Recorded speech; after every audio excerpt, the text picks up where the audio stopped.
My dad hasn't asked for much these days. 78 years old, he moves slower than he used to. And his walker has become part of him, just like his favorite blue cap or his endless dad jokes. After a minor stroke 2 years ago, his balance hasn't been the same, and sitting close to entrances or exits has become more of a necessity than a preference. So when our local community center hosted a neighborhood play, one my youngest niece was starring in, it meant everything to him to be there. The auditorium wasn't very big, but Dad had been looking forward to it all week. He even wore a button-up shirt and tucked it in, which in his world meant formal occasion. I offered to get there early so we could find decent seats, but he just smiled and said, "I'll get there when I get there and I'll sit where I want." We arrived about 20 minutes before the play started. The crowd was decent, and a few families were already trickling into the seating area. I helped him out of the car, made sure his walker's brakes were working, and walked slowly with him into the building. It was heartwarming to see neighbors nod and greet him. Dad had lived in the community longer than most of them and was still well-liked, even if he didn't get out much anymore. Once inside, we spotted the front row, a perfect spot, close enough for him to see the stage without straining and easy to access without too many steps or obstructions. I gently guided him forward. That's when she appeared. Karen, she was standing by the corner of the front row, arms crossed, wearing her usual smug look and a name tag that said Volunteer Coordinator. "Of course, excuse me," she said, stepping forward like a traffic cop. "You can't sit in the front row with that thing." She pointed at the walker like it was a hazardous explosive. I blinked. "I'm sorry." "The walker," she said slowly, like I was a child. "It's a tripping hazard. Those seats are for guests who don't bring extra equipment." My dad chuckled softly and said, "It's not a bulldozer, lady. Just need a place to sit and park it." Karen didn't even smile. "We have designated seating in the back for people with mobility assistance." "Designated seating," I repeated, glancing over my shoulder. Sure enough, there was a corner in the very back next to the exit where a couple of fold-out chairs were lined up against the wall. No clear view, and no cushion either. "That's the best we can offer for safety reasons," Karen added. "Fire code." My dad's face fell. It wasn't about the seat, it was about what it represented. He wasn't being treated like a guest or a community elder. He was being managed like an obstacle. I took a deep breath. He doesn't need special treatment. He just needs to sit where he can actually see his granddaughter perform. "And I need to make sure the event runs safely and smoothly," she said. "If something goes wrong, I'm responsible." Dad tried to diffuse the tension. "I can turn the walker sideways, slide it under the seat if needed. I've done it before." Karen crossed her arms tighter. "Sir, I'm not asking." Again, that word asking bugged me. She wasn't asking, she was ordering. And it wasn't just unnecessary, it was humiliating. My father, who spent decades working double shifts to support our family, who served in the military, who once ran 5 kiloseconds for fun, was now being told he couldn't sit down like everyone else because of a metal frame on wheels. I felt my blood rise, but I kept my voice calm. "Look, we're not trying to start anything, but it's wrong to treat him like a problem just because he needs assistance." Karen gave a tight-lipped smile. Then perhaps he should have stayed home. That was it. My dad looked away, but I saw the flicker of hurt behind his eyes. The man who taught me never to take disrespect from anyone was being disrespected right to his face, and trying not to make a scene. Before I could say anything more, someone stepped up behind us. It was Mrs. Patel, a sweet woman from down the street who'd known my dad for years. "Karen, really?" she said. "He's not blocking anyone. There's plenty of room in the front row." Karen frowned. "It's not about room. It's about protocol." Mrs. Patel turned to us. "Don't worry, I'll hold the seat next to mine. He can sit with me. Let's see her try to stop that." More neighbors started arriving and saw what was going on. A few others chimed in, some softly, some directly, saying there was no harm in him sitting wherever he wanted. A ripple of quiet rebellion started building, and Karen's authority began to wobble. Eventually, she gave in with a stiff nod. "Fine, but if something happens, nothing will happen," I said firmly, and helped Dad into his seat. We got him settled just in time. As the lights dimmed and the music started, I glanced over and saw him grinning from ear to ear, his walker folded neatly to the side and his eyes fixed on the stage. He wasn't just close enough to see, he was finally being treated like he belonged. Karen stood at the back of the room, arms still crossed, probably waiting for something to go wrong, but nothing did. The play had just begun, and for a few peaceful moments, it seemed like everything would go smoothly. My dad leaned forward in his seat, eyes locked on the stage as my niece stepped into the spotlight for her opening line. His hands gripped his knees with quiet excitement, and I could see the pride glowing on his face. But Karen wasn't done. She paced in the back, scanning the audience like a hawk, arms folded, lips pursed, looking for any excuse to reinsert herself. I figured she'd let it go and focus on Usher du jour, whatever she was supposed to be doing. I was wrong. 10 minutes into the show, she reappeared at the edge of our row. She walked slowly, deliberately, pausing right beside my dad as if she were some kind of security guard conducting a mid-event inspection. Dad turned to her and offered a polite smile, enjoying the play. She didn't even respond to him. Instead, she whispered loudly enough for those around us to hear, "This walker is still a hazard. Someone could trip if they needed to evacuate." I blinked in disbelief. "There's nothing in the aisle," I said quietly. "It's folded and tucked in. No one's tripping on anything." She ignored me and kept staring at the walker like it was a ticking time bomb. I've seen accidents happen. These things stick out. If someone panics and runs, they could fall. Then I'm liable. People nearby started glancing over. A few raised their eyebrows.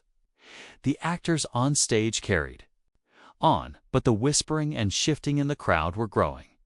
I leaned forward, trying to keep my voice down. "Karen, if it's about liability, then I suggest you take it up after the show.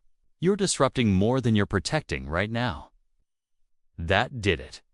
Karen took a step back and, in an overly dramatic voice, loud enough for the entire front half of the room to hear, said, "Sir, I'm going to have to ask you to move to the back for everyone's safety."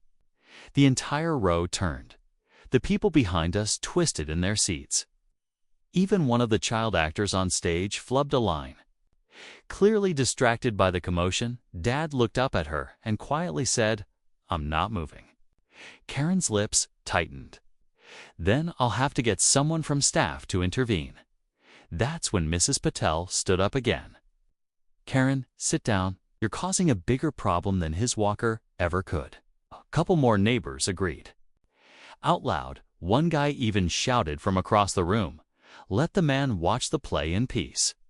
Karen, sensing the tide turning, tried to play victim. "I'm just doing my job. If people don't appreciate that, then maybe I should let chaos reign." "Oh, please," someone muttered. "This isn't a rock concert." But Karen wasn't backing down. She marched to the side door of the auditorium and disappeared. A hush fell over the room. My stomach tightened.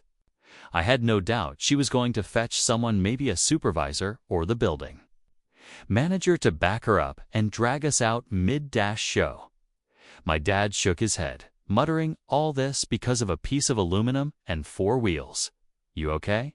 I whispered, "I'm fine. I just don't want her to ruin this night for your niece." Before I could say anything, Karen returned with reinforcements. It was a tall man in a polo shirt and khakis, wearing a name tag that said Event Supervisor. He looked confused and a little uncomfortable, like someone who'd just been pulled into drama he didn't ask for. Karen whispered something to him. He listened, frowned slightly, and then approached us. "Hi there," he said, politely. "I'm Jim. I understand there's some concern about seating." I stood. "Not from us." Karen jumped in. "His walker is blocking the aisle." "It's not," I cut in. "It's folded and tucked next to the seat. There's more than enough space." Jim looked at the walker, then at the aisle. He bent slightly to double-check. Then he nodded. "Looks fine to me. No code violations." Karen's face turned red. "But what if there's an emergency? People might trip over it, get injured." Jim gently interrupted her. "Karen, we've made exceptions before for mobility equipment. If it's stored properly and doesn't impede the aisle, it's fine." She tried to object again, but he raised a hand. "Let it go. We're in the middle of a show." Karen stood frozen, her mouth slightly open, as Jim turned to us again. "Sorry for the disturbance. Please enjoy the rest of the performance." Dad smiled at him. "Thank you, son." As Jim walked away, Karen didn't follow. She stood there for another 10 seconds, glaring, before finally turning on her heel and storming out of the auditorium. The door shut behind her with a loud thud. The show resumed its flow, but there was an unmistakable shift in the room. People were more engaged now, not just with the performance, but with the moment that had just happened. A small injustice had been challenged, and the community stood on the right side of it. Dad leaned over to me and said, "Sometimes the loudest people just need someone to say no." "Sometimes," I replied, "they just need someone to tell them they're not in charge of everything." He chuckled. "She's gonna hold a grudge. She already does. But now she knows she can't get away with it." For the rest of the play, no one bothered us again. The actors did great. My niece was amazing, and when the final applause filled the room, Dad clapped louder than anyone, but I knew this wasn't over. Karen wasn't the type to lose quietly. Karen may have been humiliated that night, but if there's one thing people like her don't do, it's learn. They regroup. They plan, and they strike when they think no one's paying attention. Sure enough, just 2 days after the play, I got a phone call from the community center. At first, I thought it was going to be someone following up to apologize again. Instead, it was the director of the center, Mr. Larrabee. "Hey, just wanted to give you a heads up," he said. "We've received a formal complaint about an incident during the performance from one of our volunteers." I sighed. "Karen," he hesitated. "I probably shouldn't name names, but..." "Yeah, what did she say?" "That your father's walker was blocking an emergency exit, and that when she tried to resolve the issue, she was publicly harassed and intimidated by several audience members." I laughed, not because it was funny, but because it was ridiculous. So she causes a public scene, and now she's flipping the script. She also requested a review of policy regarding guests with medical devices and mobility aids. She claims the current setup puts people at risk. I couldn't believe what I was hearing. Karen was trying to change the rules just to get the last word, Mr. Larrabee continued. "I don't personally agree with her, and I was there that night. I saw what happened, but the board is reviewing it.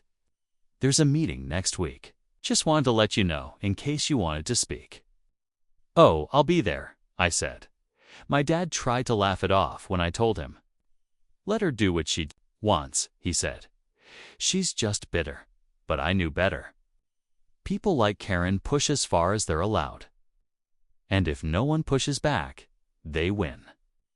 They always win. So I got to work. First, I talked to a few people who were there that night, neighbors, other parents, even the guy who helped run the lights for the play. Every single one of them said the same thing. Karen was out of line, and my dad was treated unfairly. A few even said they'd come to the meeting to support us. Second, I printed out the fire code myself. I highlighted the part about aisle clearance and accessibility exceptions for mobility aids. Karen wanted to throw the rulebook around. Fine, I'd bring the whole library.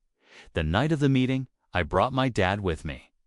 He didn't want to go at first, but I convinced him. You shouldn't have to sit this one out, I told him. Not again. The community center board met once a month in the same auditorium where the play had taken place. When we arrived, it was more packed than usual. Word had spread. Several people came up to shake Dad's hand. A few brought their elderly parents along too, walkers and all. It sent a clear message before a single word was spoken. Karen was already there. She sat in the front row, again this time without a name tag. Just a thick binder in her lap and that same condescending look, like she was about to teach us all a lesson in public safety. The meeting began. Mr. Larrabee started with updates and announcements. Then the chairwoman of the board opened the floor. 2 new concerns. Karen stood. She cleared her throat and began with the fake humility routine. First of all, I want to say how much I love this community. I volunteered because I care. But during the last event, I witnessed something that made me deeply concerned for the safety of everyone in the room. She went on for nearly 5 minutes. She described my dad's walker as bulky, obstructive, and inappropriate for a crowded space. She painted herself as a responsible bystander trying to prevent disaster. She never said my dad's name, but we all knew who she was talking about. Then the board opened the floor for comments.